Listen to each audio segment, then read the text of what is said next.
It's my feel-good breakfast show.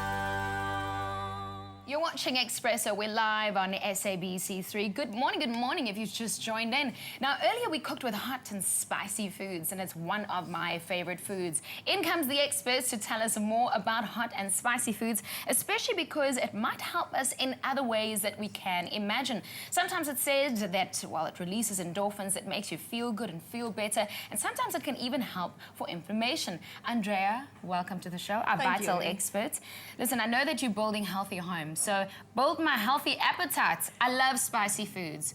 Why do we like spice? Is there something in it that makes people want to eat it, that attracts us to this taste? Well, definitely. That's what you sort of mentioned with the intro, is that when we eat hot and spicy foods, notably chilies, our bodies release feel-good hormones called endorphins. Ooh, and that's why some people, when they start eating chilies and adding chilies to their food, they want to add it to everything, because it makes you feel good. So it gets sort of addictive, not in a bad sense, of course, but it's really a feel-good food. I add chili to everything, you know, and it brings me to this. Is it good or is it bad for us?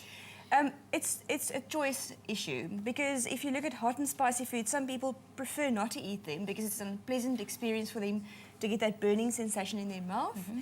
If you talk to people that love hot and spicy foods, typically they started at some stage to get used to the flavour. And usually you start with the less hot and intensely hot chilies, and as you go along, your taste sensation gets used to it. And you can tolerate more hotness in your food. Now, we are familiar with chilies because but what makes something hot and burny and spicy? Well, in chili specifically, in the plant, there's a chemical component or biochemical component called capsicum. So that provides the actual hot sensation. So it has a reaction with your skin and with your mucous membranes. So that's why if you've cut chilies, you shouldn't touch your eyes. Ah, of course. Because it causes a burning sensation then. And for that reason, some people have highly sensitive skins. You know, even it leaves a really burning sensation in their mouth. So we shouldn't put too much pressure on people that don't like chilies to eat that specifically. And they vary in hotness. You know, sometimes you buy chilies and you think you'll add lots of them, and all of a sudden you can't eat the food that you've just cooked.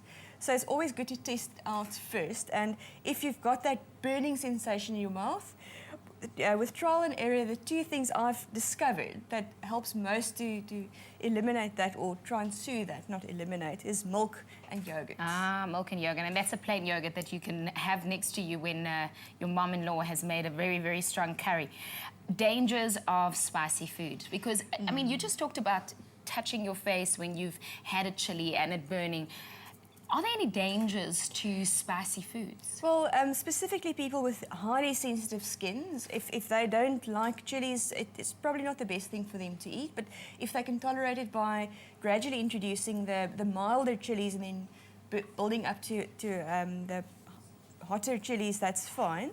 But also people that suffer with spastic colon irritable bowel syndrome, the hotness is experienced all through your digestive system. So if you have a highly sensitive digestive system, just have it in moderation rather. Have it in moderation. Yes. And the same applies to curries, and you know, chilies are used in so many different forms. You get the Tabasco type sauces, you get chili pastes, and even black pepper is something that provides hotness to food, but can also irritate your digestive system. Just looking at these ingredients, I mean, to me, this is a fine combination. We're cooking with some of these ingredients later on our show, so if you can tolerate chili and especially spicy foods, we're going to make some of your favorite dishes on your Feel Good Breakfast show later on. I'd like to bust a myth, though.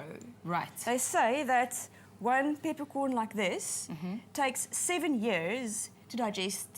Does it? So if you leave it in your digestive system for 7 years. But I want to ask that person that said that, how on earth do you get this peppercorn to stay in your digestive system for 7 years? Because on a daily basis you consume food, right, and your body eliminates digestive waste products. So how this little thing is going to hang on in there? My question is, how do you chew it to swallow it in the first place? Like, that wouldn't even get past my mouth, you see? Andrea, thanks for always coming in and showing us how. Of course, if you have any questions to Andrea, whether it is about nutrition or even about supplementation, which is something that we all do, you're welcome to go to Facebook. So Facebook, and ask for Andrea Vital Expert, and there you can post all your questions. Also on our Facebook page, Espresso Shows. Thanks for coming in.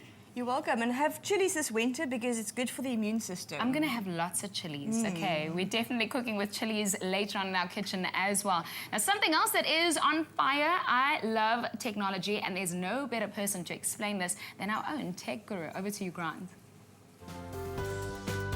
Vital Mini Rice Cakes, the better-for-you bite-sized snack, was voted Product of the Year for 2014.